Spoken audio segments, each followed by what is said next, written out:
আমি এরকম ভুলে যাই জিনিসটা। একটু জিরার গুঁড়া, মরিচের গুঁড়ো, তারপর ধনিয়ার গুঁড়ো।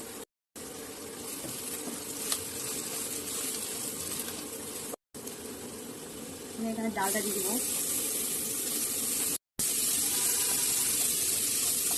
তো লবণটা যেটা ভুলে গেলাম।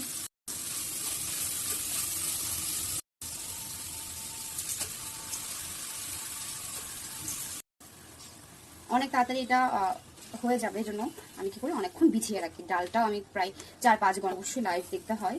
আর লাইভে রান্না করা আর ভিডিও মেক করা অনেক। সরষের তেলটা অপশনাল, বাট সরষের তেল দিলে আমার কাছে সেভাবেই একদম প্রপারলি দেখাচ্ছি, এখানে কোনো ধরনের কোনো কিছু নাই। আমি এবং কন্টিনিউসলি কাঁচামরিচ বুঝতে পারেন যে আপনার কতটুকু পানি লাগবে, সেটার উপর ডিপেন্ড করে দিতে পারেন। আমার পানি আরও লাগবে, তারপর তার আগে আমি আর একটু নেড়ে ছেড়ে দিচ্ছি যে কীরকম পানিটা দিতে হবে।